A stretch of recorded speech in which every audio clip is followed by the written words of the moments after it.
They say the pace of change has never been this fast, and it will never be this slow, ever again. That certainly rings true in the world of digital, as we find ourselves engaged in projects that involve machine learning, extended reality, conversational design, and mission-critical 5G-enabled solutions. But all too often, we set our sights on new horizons and create frameworks to enable agility without taking the time to understand whether the people we lead are set up to cope with the prospect of rapid, relentless change. If you've been looking for better ways for you and your team to thrive within a continuously transforming playing field, keep listening. We're going to be peeling back the veneer of idealized change and discussing what it really takes to achieve business agility through your people.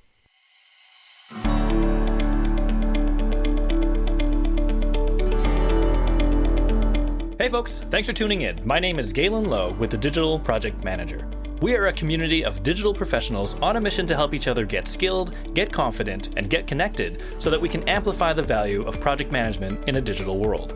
If you want to hear more about that, head over to thedigitalprojectmanager.com. All right, today we are talking about the relentless, continuous change that seems to characterize the digital space and how individuals and businesses can build the skills to work effectively within that change without losing our humanity. With me today is Jon Brombley, a product and operations leader whose journey has taken him through leading projects at fast-paced agencies to leading the ops strategy for ventures in hyper-growth mode. Welcome, Jon. Hey, how you doing? Doing well. Great to have you on the show. You're enjoying a lovely day in Sydney, Australia. I am jealous. Yeah, it's a beautiful day here, and it's a nice early morning as well, so all good. See, we're conquering the time zone problem already. We're already adapting to change. I'm really excited to dig into this. I'm really fascinated by your background. I know a bit about you. I was wondering if you could tell our listeners a bit about yourself, how you've managed to get a lot of different experience under your belt, and also just like your journey through different types of projects and products and initiatives that you've been a part of in the past. Yeah, of course. So I'll start with kind of project management. It was quite a circuitous route into project management in the first place, which probably gives some inclination as to, why I'm maybe not the kind of classic project manager and haven't necessarily followed that classic path. But a lot of the things I've done have sort of been weirdly interrelated and done all sorts of kind of different stuff along the way. But yeah, I kind of came into digital project management, I guess, 12 odd years ago, maybe a few more, I can't remember, lost in the mists of time. So I was really fortunate to work on a bunch of really interesting digital projects, on and offline projects actually as well at the same time. So through the line campaigns, worked for some really interesting agencies, got to deliver a bunch of really exciting work, which was lots of fun, and then started to, I guess, become more immersed in kind of bigger kind of product builds. So the kind of bigger websites or bigger kind of digital apps, that kind of stuff. So I was project managing those. Then I moved to a place called Albion, which really kind of specialized innovation for corporates, but also a lot of kind of startup work, super exciting. And there, I guess, I kind of really got into and dug into kind of particularly new product development. But alongside new product development, so even when you're developing, whether it's digital products, services, sometimes even new brands and businesses, you're doing a lot of the kind of change work around that. It's not just, here's a thing. It's like, how does that succeed in an organization? How do you help organizations to change the way they work in order to deliver this stuff? For a corporate that's always done one thing, how do they suddenly, a chunk of them at least, start doing something almost completely different in a totally new way? So what would have been called digital transformation, agile, all those things, but really around that kind of thing of doing new products, bringing new stuff to market, especially for some of the kind of bigger businesses. How do you almost disrupt yourself, get ahead of the curve on that stuff? And then after that, so it was managing director of that business, led some really great projects there. And then more recently have worked with kind of fast growth businesses, as you kind of mentioned, in more kind of operational product roles. So really looking at, as you're going through rapid growth, as you've got this kind of product market fit, or you're kind of striving for that, pursuing a bunch of different things, how do you then grow the capability of a team to deliver good product really consistently to a really high level, and often with a bunch of unknowns? So as you double in size, there's like all sorts of stuff that you encounter, whether that's global growth, whether that's propositional stuff that doesn't scale, whatever it is, like there's all this stuff that's happening super fast. And I think, I've really enjoyed, and you can kind of see that through thread, I guess, from the beginning of like, This makes me sound very old, but when I was back as a project manager working out like what we could do on Facebook with a Facebook game, can we do this thing? Like it was totally unknown technology at that point. And you're going, oh, okay, well, can we do this? What about this? And you're constantly problem solving. And actually, that through thread then tracks all the way through to, my more recent work where you're going, actually at scale, when you're going 100 to 200 people or 200 to 400 people, like this is moving really fast. Like we think the growth curve's going to take this, but like if we double our marketing spend, does that mean double the customers? We're going to find that out along the way. So I guess that's a little bit about me and the kind of wild ride of stuff that I've done. I really like that progression through like that feverish pace of agency life. We know it moves fast. We know it's kind of disorganized. There's a lot of ambiguity, but then really moving that into a bit of a strategy, right? Like disrupting ourselves, being uncomfortable so that we can develop the best stuff that we can, being nimble about it, then getting into this like hyper growth mindset where, to your point, if we double this, does it double that? What else are we going to run into? But this like thread of steel running all the way through of just this constant feverish change, almost like running straight at it instead of running away from it. And then finding yourself in this position where you're like, cool, also we need to get other people comfortable with it because not everybody is super comfortable with the pace of change as we see it in initiatives like you mentioned. That's very cool. Exactly. I think you kind of have answered the next question really already. But, we've been chatting a lot about change, and it strikes me that change is something that you are really passionate about. And I thought we could dig into like, why? Why is change something that you feel passionately about? Why are you that person who's like, let's try this new Facebook thing and see what we can do?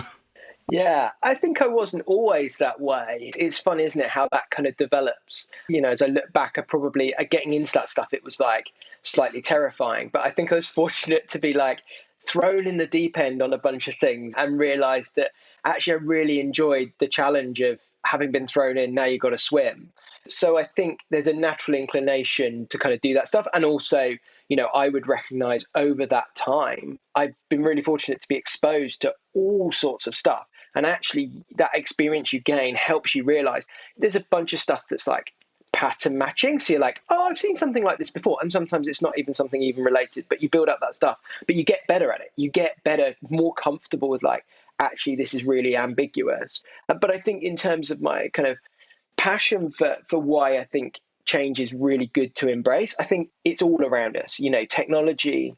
And especially if we've chosen to go into, technology as a sector or, software or digital, the pace of change is huge. It's insane to think that, when we're talking about Facebook games and not really knowing about, that's like 10 years ago, that's nothing. Like, in lots of industries, nothing would have changed in 10 years. And actually here we are, like, who could have thought you'd be talking about like TikTok influencers and your TikTok influencer strategy? I mean, even YouTube was super nascent then. Like, that's crazy to kind of think about that world. So change is super rapid and it's happening to us whether we like it or not, in my view anyway. And I think society is changing as well, and that shows no signs of abating in terms of customer expectations, in terms of what people are doing, then how people are interacting with technology, how they're embedding that in their lives. Like, all of that stuff is happening so fast. And so I think you said about it, facing into it, when I see a problem, I'm like, my instinct is just like, right, okay, I'm going to solve it. I can solve it, or we can solve it. But I guess I have that front mentality, so I think it's really important to kind of embrace that. And I think there's a real joy in embracing it. And also I think there's a real creativity in that as well. I think, throughout the work that I've done, I actually really enjoy that creative aspect. And, especially if you've come from an agency background, creative is often thought of as like people who concept up stuff. And that's an incredible skill and an incredible part of creativity. But I think some of the most creative minds I know have been strategists or operational people who just see through, who are able to like almost out of nothing pull things together. And I think that's the kind of creativity that I find super inspiring, because that actually is enabling of often a bunch of other creative visions as well.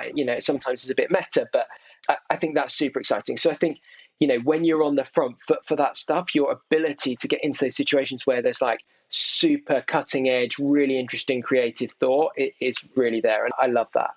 So, yeah. I like that notion of embracing change is actually creative. And actually, I was thinking about what you were saying about your journey and your career.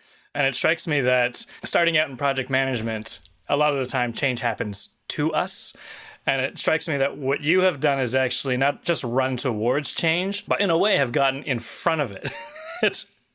I'm just wondering, was that on purpose? Was there a point in your life where you're like, you know what? I need to get ahead of the change instead of being behind it? As I look back, I think I've always been a systems thinker. I've always thought in terms of like, what's wrong, what's broken, how do you fix that? I think that led actually to me being a very frustrated project manager. If any of the old account managers who worked with me are watching, I apologize. Probably very frustrated a lot of the time. So, but I think actually that was, an important experience, because actually what I realized was a lot of the problems or a lot of the things that I was having to solve were actually problems from upstream, were problems that were like the consequence of something else happening or not happening, or an understanding not being there. So I think a lot of what I've done in terms of pushing myself forward has been about how do you make stuff better? And actually, a lot of the time that's getting upstream. So as a project manager, you might be having a terrible conversation with a client about, an agile project having gone off track, and they're expecting set deliverables and you're expecting agile. And I remember those types of conversations, painful. But actually, if you've spent that time and you've spent that time with the client really talking through what are the principles of agile, is this even right for the project? Is this the way we want to deliver it? What's a must do? What's not a must do? How do we do? It's more than just doing the methodology, actually, that getting upstream and doing that kind of, I guess what I'd call the broader change piece is actually part of what then drives that kind of project success. So I think that's really where the kind of genesis of, I guess, my whole career came from, is really being like, if we've got a problem here, is there something we can do upstream to solve that? And I think in doing that, you get that opportunity to, have control of some things, to shape that change, to think, well, actually, what do I want this to be? How do I want this to run? What can I do? What can I move? And also, what stuff can't I? What stuff am I encountering that my idealistic brain is going, no, it should be like this, but actually there's some really big realities that maybe if you're not upstream, you don't realize. And actually by pushing towards those and getting towards those, you start to go, actually, some of this is just difficult. I might actually have to compromise on this. That's totally fine. Cool. I love that. I love this notion of getting upstream, this creative problem solving that is kind of a tool to leverage and use within change. And something you mentioned, and I wanted to just kind of tee it up and level set for our listeners as well, because we started talking about change, and a popular topic with this listenership is actually change management. But in a way, I think we're creeping beyond that. Is your passion for change about something bigger than just managing change? Yeah, I think change management is a really important process and has a bunch of tools and is certainly not a bad thing. But for me, I guess the change I'm talking about is something much broader. And I think, when I'm thinking about it in terms of how do you build businesses that are resilient to change and have that adaptability and that flexibility in a world that's changing. How do you help prepare for change coming? And part of that is being ready now before you get disrupted, but also, getting ahead of it yourself. I was thinking about this the other day, and I'm going to use a terrible sports analogy. Sorry, I did actually warn you that I might dip into these, but this is probably the best one I've got. So, but I think, a lot of businesses, a lot of kind of corporate businesses are a bit like a bodybuilder or a powerlifter. They're really good at the thing they do. They're really strong. They're super optimized to that. But then, if someone says, well, the rules of the game have changed and now you need to play tennis, suddenly that's no good anymore. No longer optimized for that. And actually, I think, we want to build businesses that are really strong and powerful, that are able to do what they do really well and really efficiently. But there's a danger of, if we presume that that's just going to be it forever, that we don't think about actually how would we adapt? How will we respond when the rules change? How will we, respond to changing customer expectations, to a competitor that we didn't even think was a competitor? A lot of the kind of stuff people think about and industries that get disrupted are often not disrupted by another competitor in the category. The whole thing changes. The whole game changes. So when I'm talking about change, I'm talking about more about building businesses with a level of adaptability built into them. So both a kind of ability to think through the future and kind of strategize about that, but also to deliver it as well, to, not get too entrenched in a set of behaviors and a set of ways of working. And actually, I'm not saying you'd want to just create change for change's sake, but there is something to be said for, continually thinking like, how do we optimize, how do we grow even what we currently have and change and maybe respond to new tools? Or, and you look at, it's really interesting, you go through a global pandemic, like shocked everyone into this new ways of working. And suddenly a bunch of objections that classically would have been in big corporate businesses about you can't work from home, no one can do their job remotely, nothing's possible, suddenly like just get swept away by an external factor. And it's really interesting, like something like that is super interesting. And I think we're still working out what that means in the longer term.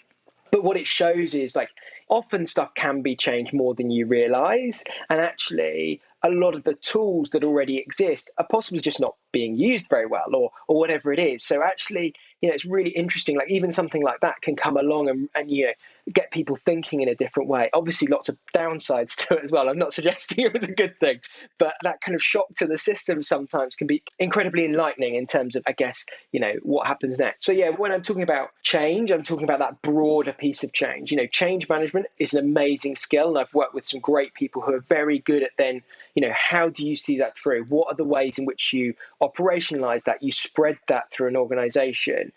How do you track that? How do you track progress against that? If you've got a big change goal, like how are you tracking that stuff? So there's a bunch of stuff that's really important alongside that. But that for me is always, the tooling side of ultimately a bigger piece, which is how do we get this business moving forward, but in a way that allows us to be much more nimble, much more agile.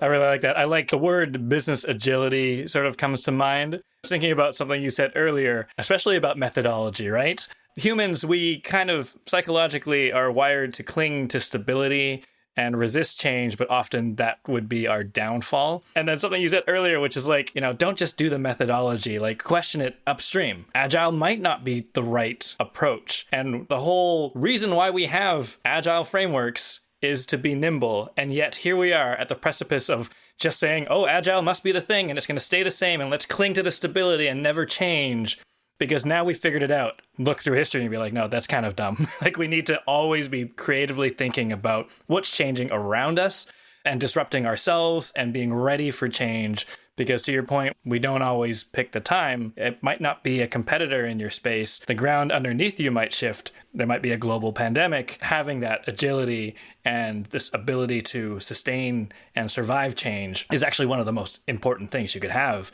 in a business or in a team or as an individual, which I think maybe that's a good segue to just kind of lift the lid on this because we're talking about change. We're talking about constant, relentless, rapid change, an environment of continuous change. And we're also talking about, having the right mindset to kind of accept that and thrive within that instead of being decimated by it. Do you have any thoughts on like what those ingredients are? Like what are the characteristics of a team or an organization that is set up to thrive within relentless and rapid change? It's interesting you mentioned there in the question, even that mentality piece. And I think that there's a big part of, being set up as a team in an organization, which is that sense of front foot, that not being scared of it, not being afraid of what's going to come down and being ready to embrace it. I think, whenever we'd go into organizations and do this kind of work, we were often looking for those people who are like, yeah, I'll try something, I'll try something new. Like just an openness and sometimes even just a simple curiosity can be a really powerful tool actually in terms of that. So I think I'm always looking for people to have that kind of sense that the future is a good thing to be embraced. And part of that is that kind of notion of psychological safety. You talk about that in organizations being successful. I think that's one of the reasons it's so important because pushing into the future is ambiguous and therefore will have failure in it. So actually you need to create the conditions in which people are unafraid. They aren't, worrying for their jobs or how, what's going to happen. And we're prepared to have that sense of, as you move forward, if there's something's not right or whatever, you have that kind of curiosity, like, okay, what's not worked? What do we learn from that? That continuous learning culture, I think is really, really important. And I think that for me, that kind of mindset that kind of sense that we're all in this and we feel like we can push into the unknown together is really important. I think, far above any other process, I think we get attached to process because it's an easy thing for us to kind of get ourselves and be like, right, well, okay, this must be the thing. And the reality is like, it isn't the thing. And even if it is now, it might not be in the future, as you said, but also, our contexts are so different. And, you go to Silicon Valley startup, they probably don't do Scrum, but they're also a Silicon Valley startup and they're doing a certain thing in a certain way, versus maybe a big bank corporate who are like, Scaled Agile framework in itself is like terrifying. So it's like, that might be the way to do it because actually that's a relatively structured way of doing something that takes a step towards that. So I think, as I say, that mentality is really the kind of thing. So it's always, for me, the phrase I use is always people over process, because it's easy to think we need to go and do this thing. And actually, it's that mentality of we will embrace what's coming that is much more important. And then I think beyond that, when you're looking at a team kind of organization, who potentially are facing change or need to think about change, I always think like, where can you start? Like, okay, let's just get going, get some momentum into this. And that doesn't have to be huge. I think there's a danger whenever we think about change, and there's nothing wrong with that being ambitious. Like, probably get the sense, I love big wholesale change, seeing massive, impact of like totally reworking stuff. Love that. But actually, like a lot of that ambition starts with like really simple stuff. It could be refactoring a couple of meetings to give people some time back or be more efficient or show some of the principles, stand-ups. A really good example, an artifact from Scrum, or actually probably technically not, but whatever, you kind of from Agile anyway. But like, it isn't just having a stand-up. It's like, what's really good about it? Well, you create instant visibility with no discussion of status and then let people self-manage. Right. Okay. Well, that might be the thing we do. We might just go for 10 minutes every day. The team are going to go around and just create visibility. Now, I've also been in stand-ups that have been long status meetings, and I've had to set alarms and all sorts to stop that happening. Because, a stand-up in itself doesn't solve the problem, but actually, like if you're prioritizing and talking to people, this is what we want to do. We want to create visibility. This is the purpose of this. So let's try this. Let's try it. And if it does that thing, if you've got that kind of thing that you're trying to do and it's starting to do it and people can see that, rather than it just being like, oh, right, now we have to give a status update in a meeting, that stuff can be really important. So it's about, if you make good changes and people start to see the value of them. And I think that's really important because not every change has value. And sometimes even in the stuff that I do, I'm not right 100% of the time for sure. Like there's changes you think, this will be really good because I've seen it work here. It just doesn't work. It doesn't stick with the team. It doesn't fulfill that need. But actually, if you're going, with a team, like, okay, well, can we try this thing? And does it work? If it works, it has value, it sticks, then great. Then you can start thinking about the next iteration of change. You can start thinking about, okay, well, what's the bigger change? And you build that trust as well. And I think, I talked about that kind of mindset for change, that psychological safety. I think for me, it's really important as I'm going in, being an agitator for change, to be demonstrating a lot of those things, which is, I'm prepared to fail. I'm prepared to be open. I'm prepared to be challenged. And I'm prepared to be curious about this stuff. I'm not coming in and saying, right, got my textbook out. Right, you guys need to do these 4 things. Let's go. That's not the approach I'd want to take. It is like, I say, people over process. It's like working with people to say, look, here's what I think will be really valuable. Here's why I think it will be valuable. What do you think? Can we give it a whirl? Like, there's nothing wrong with trying stuff, and give it a whirl for 4 weeks or 2 weeks, whatever it is, and see where we go. And I think when you're talking about this kind of wholesale change, it's easy to think big structural changes, and those can be really important. I'm not against that. I've done those times when it's really important to totally refactor stuff, but actually sometimes it's as simple as, helping a team week to week communicate better, collaborate better, create more visibility. And that then actually enables them to do their roles better, which enables them, when one person learns of a piece of information on a Monday, it isn't 3 weeks later that it gets surfaced. It's actually the next day in that stand-up. And actually that's an organization that's ready for rapid change, because changing information gets disseminated really quickly. So I think, it's easy to think, as I say, about this kind of big change. But I think often it's those small changes and laddering those up and building those up and letting those kind of, spread through an organization, hopefully through that building that kind of momentum and that ability of people to, that mindset and be thinking front foot, actually, yes, we can do this. Yes, we can embrace ambiguity. Yes, that's fine. Yes, I'm safe in my job if I try something new or think creatively about a problem, or suggest that, this process actually blocks us rather than helps us. Can we do that? That kind of mentality is super important. I've got this picture coming into my head of like these concentric circles that create a environment where people can be on the front foot. And that's kind of what it's all about. It doesn't have to be massive change. It can be small and incremental, but it all has to work together. And everyone has to understand that it's not the structures and the mechanisms and the tools that make these things work. They are tools to allow folks to be on the front foot and feel safe to be on the front foot and to be able to fail and get up again and know that that's part of it, because the change is iterative. And by the way, if we're not failing, we're probably not pushing the envelope far enough. And meanwhile, there is this risk that we run that we're probably all in some ways at the brink of running into, which is just that, okay, well, if someone wrote the manual, then now that's safe now. If there's a Scrum framework for me that I can follow rigidly and never change, then that's perfect. That's great. But actually, these are just tools to help us get comfortable with the idea and to create environments where there is the safety, psychological or otherwise, to just be on the front foot and run towards it rather than shrinking back into, okay, we'll just keep doing the same thing we do every day because routine is safe, but it's not necessarily the thing that's going to breed that business agility. Yeah, and I think the other thing that maybe has helped me in terms of getting into that mindset a little bit more is, take something like Scrum, for example. Potentially great for a software team working on a particular type of problem. Even if that framework works for them, that's great. But that doesn't work in the rest of the business necessarily. So you can say, well, that's going to be our central methodology for our cross-functional teams. Great. And that can be really effective. But how does regulatory work with that? I don't want my lawyer deciding that they're going to deliver a contract agile. It's not going to work. I need them to be on top of that and not just sending through, iterations now and again that we may or may not sign. It doesn't work like that. A lot of the work I've been fortunate to do has been able to step outside the software space as well, which therefore gives you that okay, so what does agility mean in a broader sense? How do a regulatory team on a piece of software to interface with the product team in a way that's super productive, that fulfills their need in terms of they've got stuff they've got to meet. Otherwise, it doesn't matter whether we ship it out the door or not.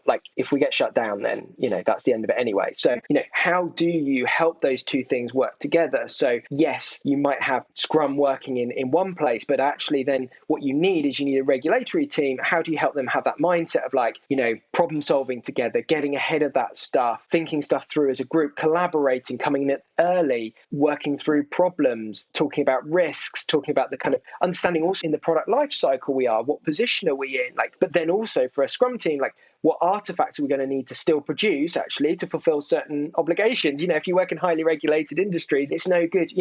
I've done both sides of this. In fact, the two last businesses were probably polar opposites. From one way you could think of an idea and the next day have it stick an experiment up in your latest version in the App Store and don't just smoke test it fine, through to if you release something, it has to be sure that it's medically safe. Those are two totally different extremes and necessitate two quite different ways of working. So I think, as you say, it's it's easy to think this is the way forward or this is our rule book. And there's nothing wrong with having some frameworks in place. I love frameworks, but what you often realize, I think, especially, again, very fortunate to step into lots of different situations, is it's often not the framework itself that is the thing. In fact, it definitely isn't the framework that's the thing. It's if that gives structure to really important work and that works as structure, that's fantastic. And there are things that work. It's if you're building a bridge, there are certain engineering principles that are super important to follow, otherwise it falls down. And, I'm not suggesting that structure, from a kind of a process point of view, isn't important to exactly help support those things we need to happen. But actually, that is not the end. That is only ever the means by which we're working. So it should always be open to change. It should always be open to optimization, and also maybe look very different in different contexts. And, success might be different in different contexts. I think context is such an important word there, because you were talking earlier about understanding the context of change. You could be on the front foot, totally open to change, but not understanding the world around you and what that change impacts. And I've seen a lot of folks who've been like, oh, I wish that we could just do this, make this change really, really fast. And, why are we so bloated and slow? And we should be changing every day, without realizing that, yes, for example, to your point, they work within a highly regulated industry. There is necessary red tape. There is physical consumer safety. There is, just other reasons why an organization might not be structured to change all the time. But to your point, and actually following your career path, like as you get more upstream, and maybe not even like your role, but your perspective of understanding an organization and, the product it's creating and why it kind of contextualizes that change and why things are the way they are, and getting from that point where you're like, this is imperfect, why can't we do this thing, to being like, okay, now I know my parameters and can be creative within that, which is probably the more important thing, and probably the theme that we keep coming back to about what change is. It's not just shooting from the hip all the time, but it's, making appropriate change and having the right structures and tools to enable that change, even if those structures and tools aren't in and of themselves the solution. I wonder if we could talk about change can be done wrong. And as we know, a lot of organizations kind of suck at change and they fail at it. And I was just wondering, are there any other sort of common reasons why you see people and organizations fail at being adaptable to change time and time again? Yeah, so I suppose we have touched on this, a lot of the kind of ethos of how I kind of approach change and that kind of people-centered stuff. I think, a lot of change that doesn't stick is often the bigger stuff where someone's like, we're doing a thing. It doesn't get seen through, or like it doesn't resonate, or I don't know. There's a bunch of factors around that. I think for me, the really important thing that I think often gets forgotten when people are talking about change is they think of organizations as machines. And actually, even when you interesting, when you look at a lot of the kind of framework, they almost like use a factory analogy. And yes, it's a factory operating Scrum and Super, but ultimately it's a factory analogy, which is like everyone has a job, it is defined, here's the thing, but we're going to have lots of them doing maybe slightly different things in an agile way, but ultimately like it can be quite structured. Even if you talk about things like value streams, a lot of the kind of more academic literature on that, uses sort of factory style analogies. And I think it just doesn't represent what a modern business is now, because actually when you're in the knowledge economy, and it's no longer about like moving something from A to B, it's like from A to, who knows where. I think the analogy I prefer is much more of an ecosystem. And there's some really important things about viewing organizations and ecosystem, I think. So firstly, like they're incredible, complex things that are capable of incredible stuff, which is great. Like there's that kind of positive thing where, if something happens, a tree falls, something new grows. Like I think that organizations are incredible for that kind of adaptability, and that when stuff happens, new stuff happens, stuff goes away and people rise to the challenge or whatever it is. Like I think there's something great about that. There's also an inherent complexity to that, which is like, it's not as simple as you put A, do B, you get C. It just isn't that. It's like actually there's more around like you change certain conditions and certain things will thrive, but that change might actually cause, a slightly different piece of the environment to not survive in the same way or not to thrive in the same way. So be thinking, I think, a lot more like a gardener or, whatever. I'm not a very good gardener, so this is where my analogy gets really bad probably. But I think of it as this kind of ecosystem.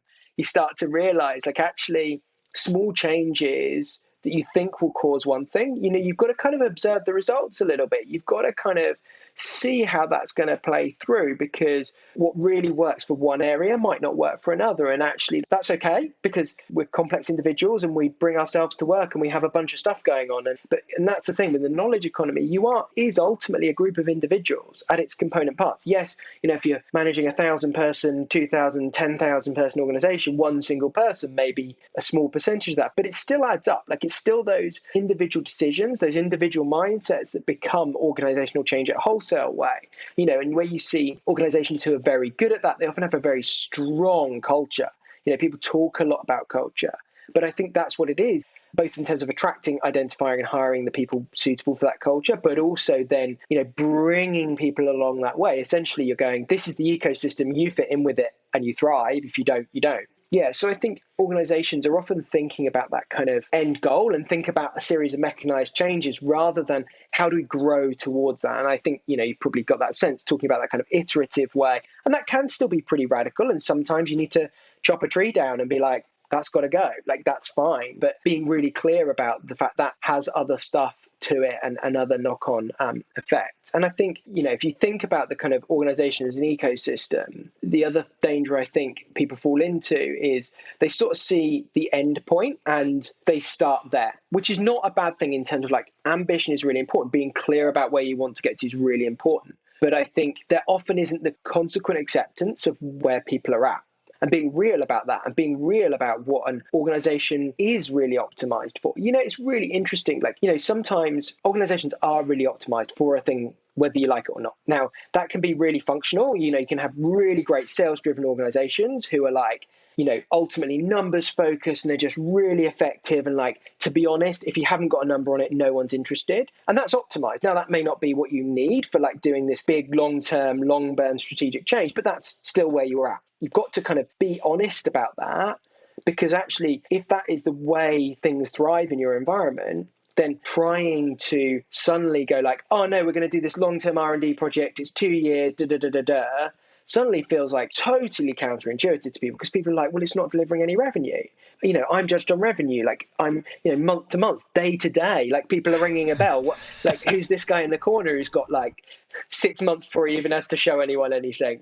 So I think if you accept where you're at, then you can start to understand what the conditions are you need to create in order to start growing in that direction, to see that growth. And there's obviously the ability to bring teams in, to bring external people in, to like change stuff quite rapidly if you want to. And I've seen that work really effectively. But ultimately, I think organizational health, that needs to still ultimately be an acceptance of where you are, an ambition for where you want to get to, and a really sensitive, if that's the right word, plan for like actually what are we prepared to do? What do we need to do? What big changes might we need to make? Do we need to make those now? How are we going to train stuff in that direction?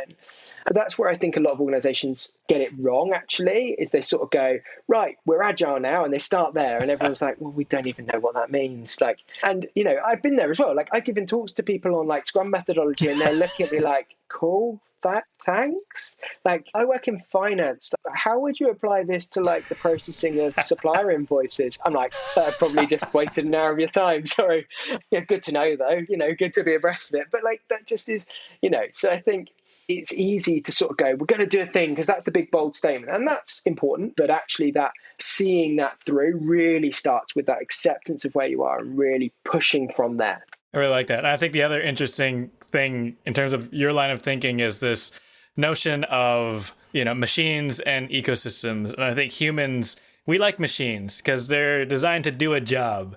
But in a way, an organization or a team, yes, it's meant to do a job. But when you look at it from the perspective of an ecosystem's job is to survive.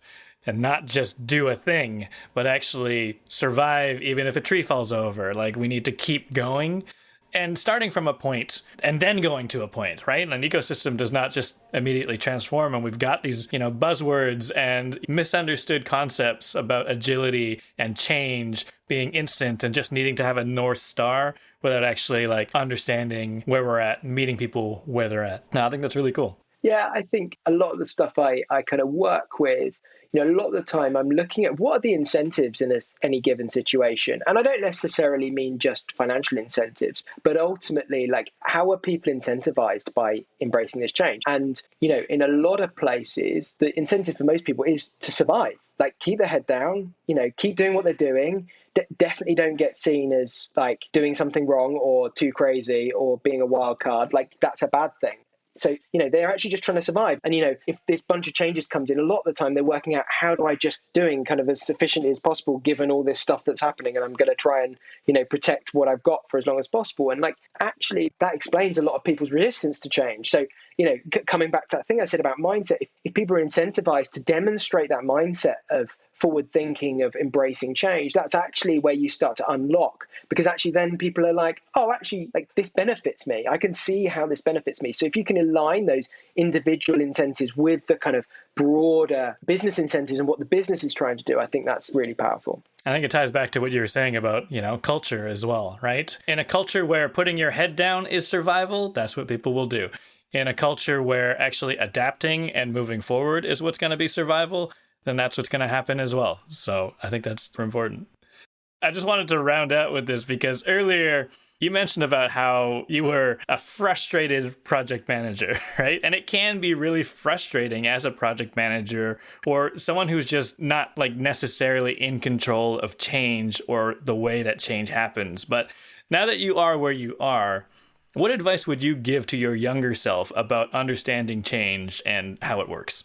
Yeah. Well, I think it's interesting. A lot of the stuff that I've said so far, it is the learning on that journey, I think, from a very idealistic place of, if we can just do this thing, it will be fine. It'll all be different, which has some truth in it. But I think, I'd go back and think that I probably didn't realize is these ideal organizations just don't exist.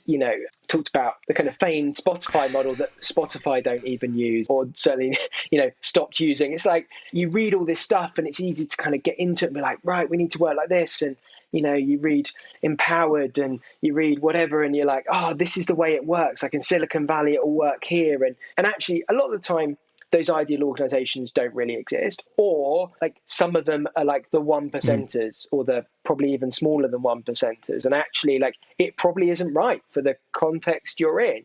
So even then, there's a lot of stuff we can learn. I'm very positive about absorbing all this information, but I think I'd go back and I'd be like, look, it's okay. There's no perfection. And the other thing is also when you start becoming responsible for all this stuff and all these factors that suddenly you don't have to consider as a project manager, you get this empathy. It's like, oh, okay, actually some of these leadership decisions are actually really difficult. I guess my advice going back to me would be like to still continue to absorb that stuff, to continue to strive for change. I think that's really important. I think also learning what kind of leader you want to be along the way is really important. I think, I was very fortunate to work with some, really good change forward leaders, and soaking that in, the way they conduct themselves, the way they talk to people, the way that they operate, like, was hugely important. I think that's one of those things, like, it can feel like you're at the kind of end of a conveyor belt, actually, sometimes as a project manager, you're just being handed all this stuff that comes down the line. But actually, like, that learning, that understanding, that building is really important. And then I think one of the things I probably didn't realize was, like, actually, you do have some stuff in your control. And, if you go back to the ecosystem, it might be a small part, and actually it may be you can't affect certain parts of it, but there are things within your control. Actually, you do have the ability to change certain things. And I'm probably a bit more zen about it now. And maybe because I actually have more in my control, maybe I actually haven't solved that root problem. But I think you talk about, it's a kind of cliche, but to control the controllables. And I think as a project manager, the more you can understand that and separate that stuff out and go, okay, right, this stuff isn't working and I'm going to try to change it. Actually, really good exercise I've done with a team that was struggling was concentric circles. You got in the middle stuff you can control.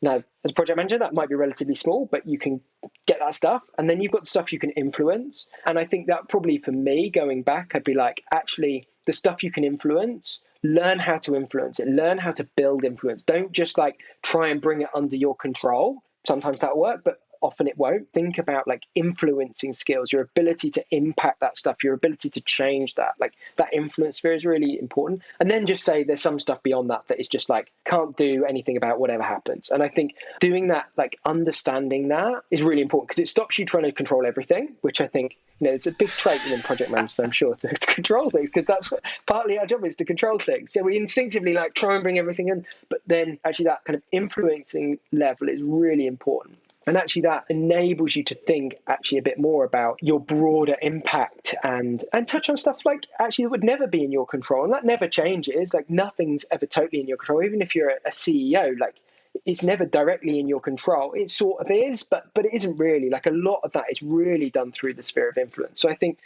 getting to that mindset and thinking about change in that way is a really much more productive, a way of thinking about it than the young, idealistic, frustrated project manager that I undoubtedly was. That's the danger, right? Is that, we idealize and idolize and put up on a pedestal sometimes a notion of change that doesn't exist. And then this sort of sphere of change is something that we think we should control all of, whereas actually it is a lot more about what you can change, which is also important, and what you can influence, which is probably broader. And then actually just paying attention to how change is actually happening by keeping an eye and watching your mentors and how they are adapting to change and what you can learn from that. I think that's super cool. Jon, Such a pleasure to have you on the show. This is great. I really enjoy the way that you look at the world, and I think that our listeners all have a lot to learn from it. I really appreciate it. Thank you. So what do you think? Is adaptability a key skill for anyone working in a rapidly changing industry like digital?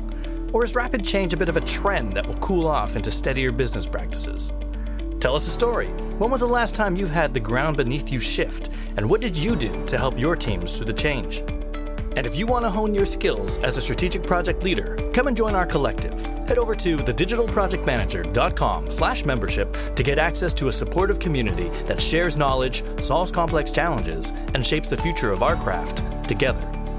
From robust templates and monthly training sessions that save you time and energy, to the peer support offered through our Slack discussions, live events, and mastermind groups, being a member of our community means having over 1,000 people in your corner as you navigate your career in digital project delivery. And if you like what you heard today, please subscribe and stay in touch on thedigitalprojectmanager.com. Until next time, thanks for listening.